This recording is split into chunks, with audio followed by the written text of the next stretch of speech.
बरेली के Bithri block ward number 59 से जिला पंचायत सदस्य के उम्मीदवार अब्दुल कयूम अली खान ने बताया कि वह पहले भी चुनाव लड़ चुके हैं और 20 सालों से राजनीति में कार्यरत हैं। उन्होंने कहा कि वे समाज के लिए और समाज सेवा के हर कार्यों के लिए हमेशा तत्पर रहते हैं। उन्होंने कहा कि जनता उन्हें मौका देती है तो उनका सर्वप्रथम कार्य शिक्षा को बढ़ावा देना होगा। उन्होंने अपने क्षेत्र व देशवासियों को नए साल की हार्दिक शुभकामनाएं दी। मेरा नाम अब्दुल कयूम खान, मैं वार्ड नंबर 59 से जिला पंचायत सदस्य हेतु प्रत्याशी हूँ। आप जो ये चुनाव पहली बार लड़ रहे हैं या पहले भी चुनाव लड़ने की कोशिश की है आपने? कैसा राजनीतिक करियर रहा है? मैं 2005 में इत्तेहाद मिल्लत कौंसिल से चुनाव लड़ चुका हूँ जिला पंचायत का, और उस वक्त ये वार्ड बहुत बड़ा भी था और इत्तेहाद मिल्लत कौंसिल का कोई ख़ास वजूद नहीं था। उसके बावजूद भी मैंने अच्छे वोट लेकर तीसरे नंबर पर रहा था। उसके बाद 2010 में बैकवर्ड शीट हुई, जिसकी वजह से मैं चुनाव नहीं लड़ पाया। 2015 में मेरी अपनी कुछ मजबूरियां थी जो मैं नहीं लड़ पाया। अब मैं 2020 के चुनाव में फिर चुनाव क्षेत्र में हूँ और इंशाअल्लाह ताला ये चुनाव जीतूंगा। खान साहब, आपकी इतनी लंबी पारी रही है, इतना लंबा समय रहा है, तो इसमें क्या आप समाज सेवा से जुड़े रहे हैं, समाज की सेवा करते रहे? देखिए, मैं तो ये मानता हूँ, जब से मैंने होश संभाला है, मेरे फादर और वालिद साहब के ज़माने से ही समाज से मेरे फादर भी जुड़े रहे हैं और मैं भी बचपन से ही जुड़ा रहा हूँ। जहाँ जहाँ समाज के मफाद और समाज के फ़ायदे की बात होती है, मैं वहाँ खड़ा दिखाई देता हूँ, बगैर किसी लालच में और बगैर किसी खुदगर्जी के। हमेशा पब्लिक के साथ रहा। खान साहब, आप अपने जो आपका राजनीतिक करियर रहा है, जो समाज सेवा का आपका टाइम टेबल है, उसमें कुछ ऐसी क्या खास आपने समाज सेवा का कार्य किया है जो लोगों को याद रहे? देखिए, मैंने 2004 में मैं ब्लॉक अध्यक्ष रहा हूँ इत्तेहाद मिल्लत कौंसिल का।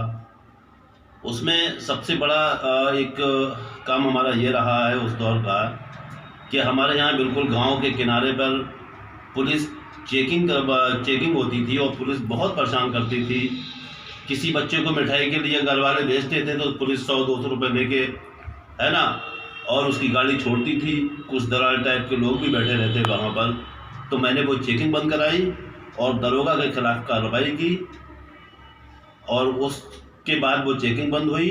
लोगों को बहुत सुकून मिला और सुकून हुआ, ये रही है। और 2014 में मैंने एक रैली मोटरसाइकिल रैली निकाली थी जो प्रशासन बगैर परमिशन के थी, दफ़ा 44 लगी हुई थी, लेकिन मैंने पब्लिक के हित में वो बगैर किसी डर के और खौफ के, बार एसओ साहब धमका रहे थे, उसके बावजूद भी निकाली, पूरे क्षेत्र में घुमाई। अच्छा, ये लॉकडाउन जो अभी काफ़ी समय तक रहा है, इस लॉकडाउन में काफ़ी लोग ऐसे हैं जो काफ़ी परेशानी की स्थिति में आ चुके थे। उस दौर में आपने कोई मतलब ऐसा क्या कार्य किया लोगों के लिए? देखिए, ये सब वो अंडरस्टूड बातें हैं। किसने क्या किया, कितना किया, ये कहने की बातें नहीं हैं। मुझसे जो बन सका और जितना हो सका मैंने गरीबों की हिमायत में और लोगों की परेशानियों को देखते हुए किया, ये बताने की बातें नहीं हैं। मतलब अगर आप जनता आपको सहयोग करती है और आप जीत जाते हैं, तो जीतने के बाद सर्वप्रथम ऐसा कौन सा कार्य, विकास कार्य आप अपने वार्ड में करेंगे जिसकी इस समय लग रहा है कि आपको ज़रूरत है? देखिए, सबसे एक अहम मुद्दा शिक्षा का है। क्योंकि हम शिक्षा से ही जुड़े हुए हैं 25-30 साल से, और शिक्षा के बारे में जितना बेहतर मैं सोच सकता हूँ, बाकी और दूसरा कैंडिडेट नहीं सोच सकता, और जितना बेहतर मैं कर सकता हूँ, मेरा मानना है कि शायद जितने प्रत्याशी वो उतना अच्छा नहीं कर सकते। और दूसरी बात यह है कि पुलिस जिस तरीके से लोगों को परेशान करती है, गौकशी के नाम पर, दूसरे और मुद्दों के नाम पर, मेरी प्राथमिकता ये होगी कि मेरे क्षेत्र के लोग अमन, शांति और सुकून के साथ रहें, कोई किसी को नाजायज ना सताए, चाहे वो पुलिस हो या कोई और अधिकारी। आपने आगे अगर जनता आपको चुन देती है तो आपने आगे की कोई ऐसी योजनाएं विकास के ऊपर बनाई हैं जिसके बारे में बताना चाहिए? देखिए, जिला पंचायत सदस्य एक बहुत बड़ा पद है। अगर उसका सही इस्तेमाल किया जाए तो मैं ये दावा कर रहा हूँ कि मेरे क्षेत्र की कोई सड़क टूटी दिखाई नहीं देगी, मेरे क्षेत्र का कोई हैंडपम्प ऐसा नहीं होगा जो पानी ना देता हो, मेरे क्षेत्र में ट्रांसफार्मर जो फूक जाते हैं 15-15 दिन तक चेंज नहीं होते हैं। मैं 24 घंटे की गारंटी लेता हूँ अपने क्षेत्र की, 24 घंटे के अंदर ट्रांसफार्मर बदले जाते हैं। खान साहब, आपका जो ये जनता का जो आपने जनसंपर्क रहा है वो क्या लगातार जारी है? नहीं, मेरा लगातार जारी है और मेरा जारी होने के बाद मुझे लोग बुला रहे हैं। लोग मेरे पीछे इन बातों की मेरी तारीफ करते हैं और इंशाअल्लाह ताला वो दिल से मेरे साथ हैं। पूरे क्षेत्र की जनता मेरे साथ है। आपके वार्ड में स्वास्थ्य केंद्र या बारात घर वगैरह ऐसे हैं? देखिए, बाढ़ में स्वास्थ्य केंद्र है बस, लेकिन काम नहीं होता है। ज़रूरत उन पर काम होने की है।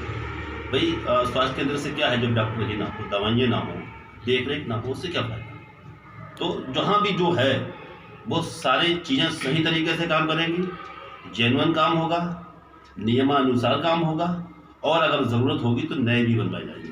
बारात घर के लिए क्या कहेंगे? बारात घर होना चाहिए, हर गांव में बारात घर होना चाहिए और सरकारी ये रही भी है। लेकिन हमारे जो लीडरशिप है, हमारे जो नेता हैं, हमारे जो चुने हुए नुमाइंदे हैं, वो जानकारी ना होने की वजह से उसका फ़ायदा नहीं उठा पाते हैं। इसमें सरकार की कोई गलती नहीं। खान साहब, अपने क्षेत्र व देशवासियों को कोई संदेश देना? देखिए, क्षेत्र और देशवासियों को मेरा संदेश यही है कि इस कोरोना के टाइम में अपना एहतियात बरतते हुए मास्क भी लगाएं, अपना ख्याल रखें और जितना भी हो सके इससे बचने के उपाय लोगों को बताएं और खुद करें।